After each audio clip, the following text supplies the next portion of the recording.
And I'm glad to welcome back on the line here the Republican representative of the Pennsylvania 16th Congressional District, Congressman Mike Kelly.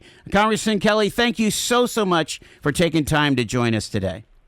No, always good to talk to you, Joel. Thanks for having us on. I wanted to talk about when you were able to be in district in August, kind of like that August recess from the heat of D.C., come back to the 16th. What were some of the things that you found and that you were able to accomplish during that work period there?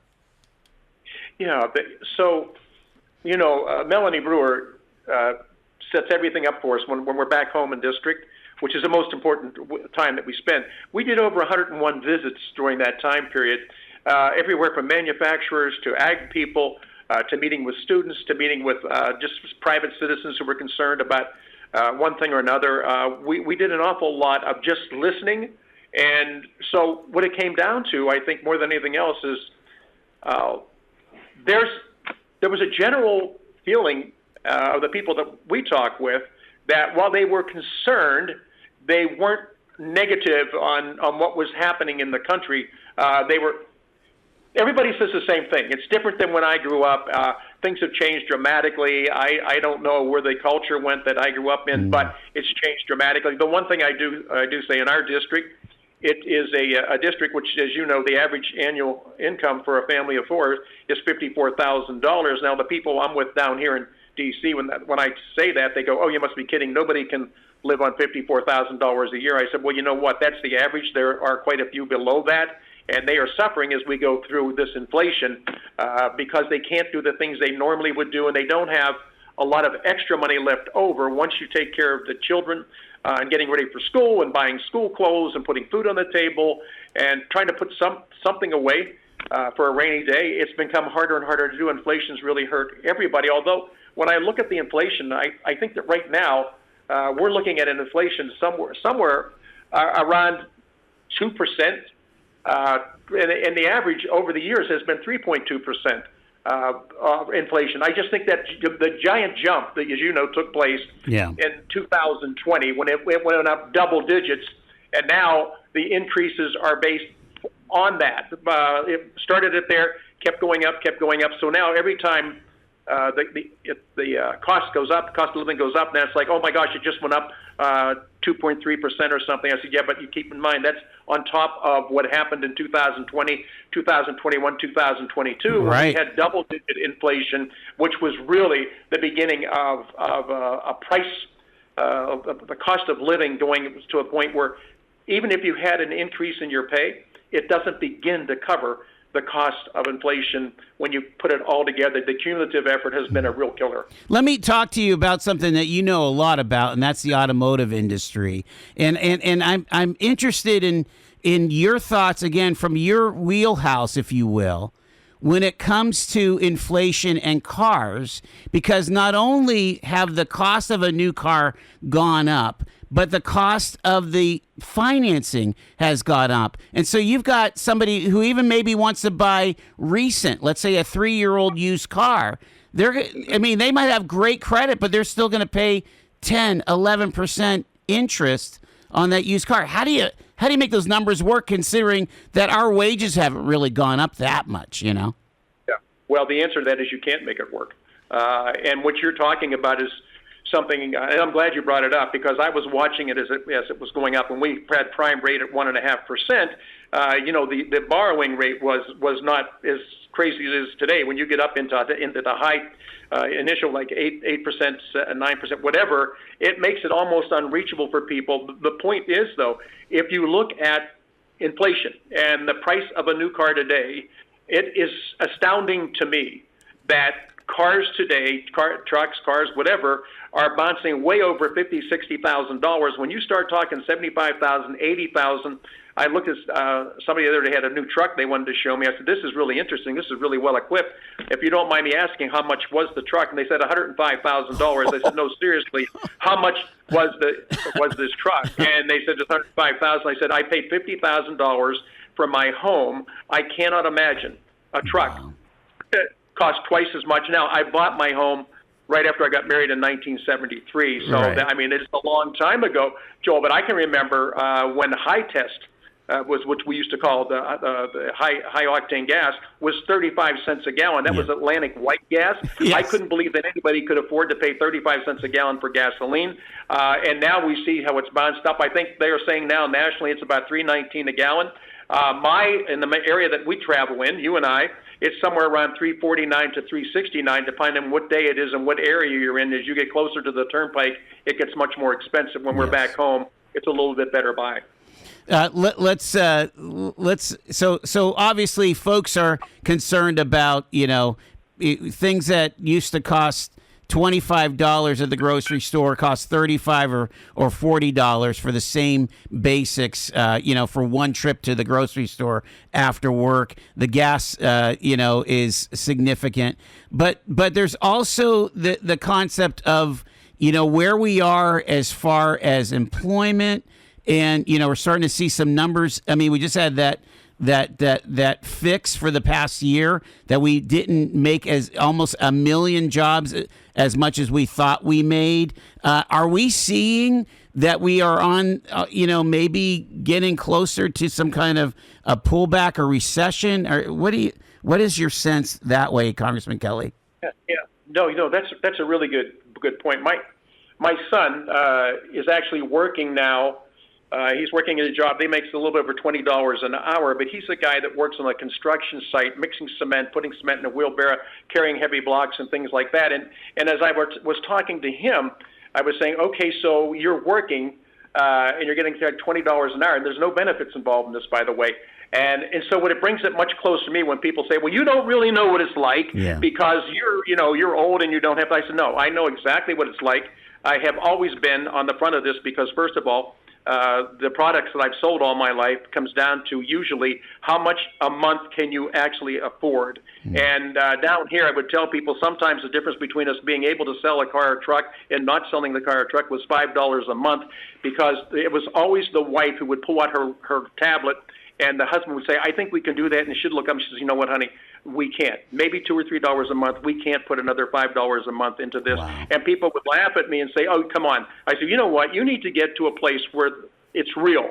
It concerns me very much, Joel, because jobs are the creation of everything. And as you know, Social Security does not exist unless people are working. Those are all wage taxes that go into a fund that helps take care of people as they reach their retirement age. I'm very concerned about everything that's taking place right now. Fuel, the cost of fuel, whether it be the cost of electricity, gasoline, heating, whatever it is, the cost of that drives the cost of everything else up because it's part of everything we do in our lives. Now, so when I say that, look, we need to take a really a long, hard look at where we are. I've always worried about the amount of money we print. When we went away from the gold standard, which was about $30 an ounce back in I think in '72. Now we're up to about $30. I bought $3,500 an ounce. And I said, my gosh. When we went away from the gold standard, we opened that up, and all of a sudden our dollars are not based on what the gold that we have. It's just an inflationary fact, and it just flies. It goes up and down. But it's driven the cost of everything up. It doesn't seem to me that we were able to gauge what it was we were doing to ourselves when we were doing it, because it started off small and has continued to grow. I'm very concerned about everything across the board. One of the things I know that we've been blessed with in our town now, the fathers up there did a great job in preparing. The Erie group got together, Erie Insurance got together. They started this thing, making Erie great again. No pun intended, but we started off way before other people. When these other things came into play, it was like, okay, you're ahead of the game, and it seems like it's working. But when we did the opportunity zones, that was able to put an opportunity again for people to invest private dollars into different investments in order to, not the government, not taxpayer money going in, but private money going in. And now as we've redone the new tax bill, there's also an opportunity now. It doesn't have to be the very wealthy that can invest in this. It's also down to a minimum investment of $10,000, which opens up a whole new category for the rest of the folks out there. So when we talk about inflation, when we talk about the price of everything, look at just the price of homes. And I don't care where you go, in my town in Butler, 63% of the homes, what were once family homes, are now occupied by multiple residents on a subsidy. And when you look at that, so the quality of housing is not where it should be. And again, the inflation of everything, including these older homes that need fixed up, that's where the Neighborhood Act came into place. That's where opportunity zones come into place. And that's where if we can do anything to reduce the cost of people getting into a home where they can raise the family, I would love to see legislation that concentrates on making sure that the nuclear family stays intact, moms and dads having children, raising their children, educating their children, taking their children to services on Sunday, whatever it is that you believe in, follow that. But we absolutely destroyed the nuclear family because it's just most of the benefits are you can get benefits, but you have to be a single person. If we don't like supporting the nuclear family, we've been working on that and trying to get that changed around. The key to the whole society, the key to America is a strong nuclear family with a guy and girl, a husband and wife, becoming a mother and father, becoming aunts and uncles and grandparents. That is the core value of American life. We have got to make sure we can keep that intact and make sure that everybody understands who they are, where they got started from, and what they represent. I am really disappointed with the programs that were put in place to dissolve the nuclear family. If you were a single parent, you would get help. If you were a married couple, it was much more difficult to get help. And again, now the whole thing with inflation on top of that, you feeding these children, clothing these children, getting these children to school. And as you know, when it comes to public education, the fastest growing segment of education right now is homeschoolers. We need to get back to what we always did, and that was public education. I like the faith-based community because they do a wonderful job. But whenever you see where parents are choosing to send their daughters or their sons for an education, it's surprising to me that the fastest growing segment is homeschool. And that in that situation, mom or dad has to walk away from a job anymore, and now you have just one provider in the family as opposed to having have two people. And it's again, inflation has broken up the nuclear family. We're talking to Congressman Mike Kelly. Again, he represents the 16th congressional district here in Pennsylvania. Congressman, you're on the Ways and Means Tax Committee. You're the chair. Let's talk about some of these government interventions into the economy. I got to get a quick answer on tariffs. Are they working? I know there's been a lot of announcements of maybe some reshoring or some foreign investment, some foreign direct investment into the United States. Yet there's a lot of concern about the cost of goods. You talk to farmers. I mean, there's some farmers that are really desperate on the cost of their operations and things. Is the tariff strategy working in your opinion? Well, you know what? It depends how you do the math. Total tariff revenue this year is over $165 billion, right?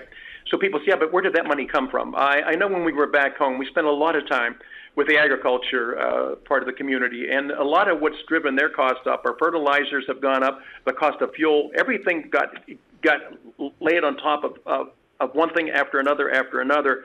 I think tariffs, the president's initial efforts, and I think this is and he said, well, we're going to treat you the way you treat us. I will just say this.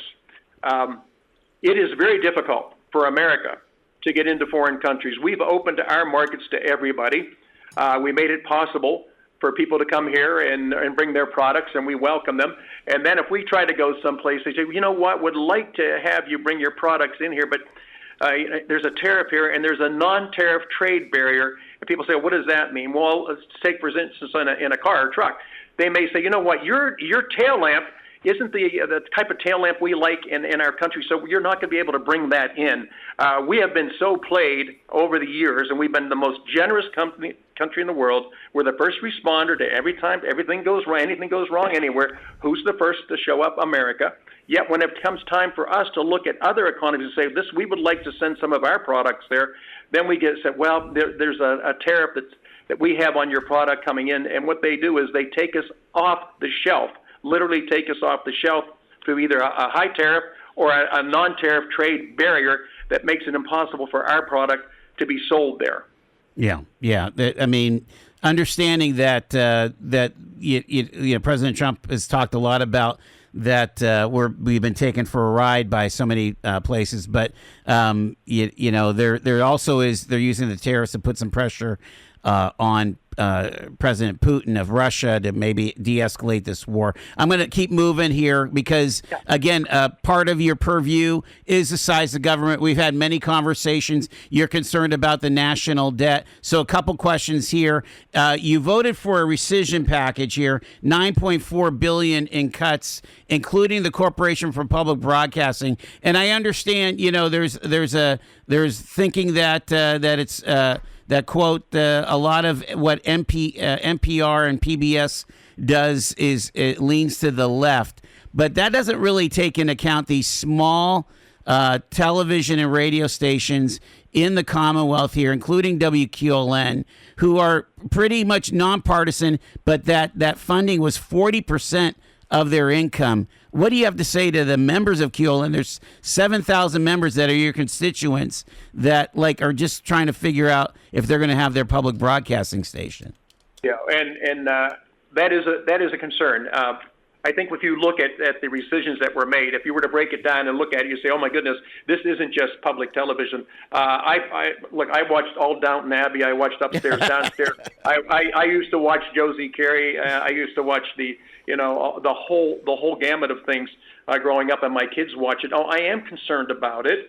And I think that whenever we take a look at everything that's been cut, unfortunately, public television was one of the things that did get cut. While I was concerned about that, there was one package that went through.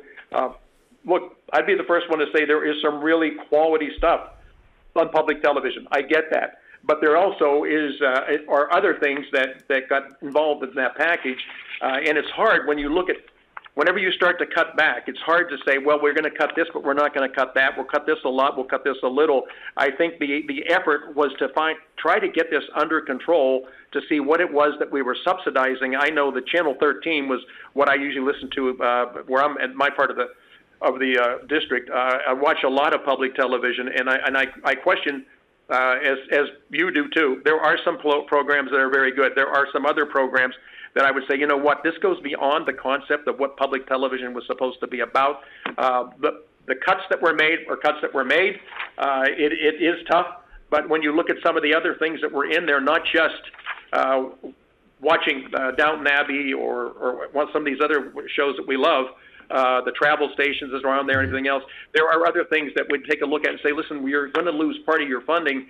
Can you still operate, or what would you do to change your operation? I know that in private sector, when you lose certain revenue streams, you find a way to somehow cut your cost of operation in order to still stay open and stay alive. So not an easy thing, and I'd be the first one to say, look, I share your concerns with that, but I also share concerns with the size and scope of our debt, and when are we going to get it together? How are we going to get it under control? Joel, you and I both know a lot of the spending we do is based on 10-year periods. Mm-hmm. You can't cut in 10 days, 10 weeks, or 10 months what has a 10-year run out. So I think for the public, there's a misunderstanding, and I don't say that critically. When you look at where we are spending money on, it's not as easy to say, well, I'm going to cut this today and that today. We're not in that position. There's a lot of really good programs. We can take a look at cutting them back, but we can't eliminate them altogether. That has been a sore point with almost everybody in Congress. Let's ask one more question of Congressman Mike Kelly here. There's a rumbling that we've got we got to fund the government past the end of the month, September 30th or something like that. Yep. And Yep. There's rumblings that the Democrats may put their foot down and shut down the government over President Trump's policies and things. What do you see? What are you hearing from your Democratic colleagues? What is the vibe regarding a government shutdown, do you think, in D.C.?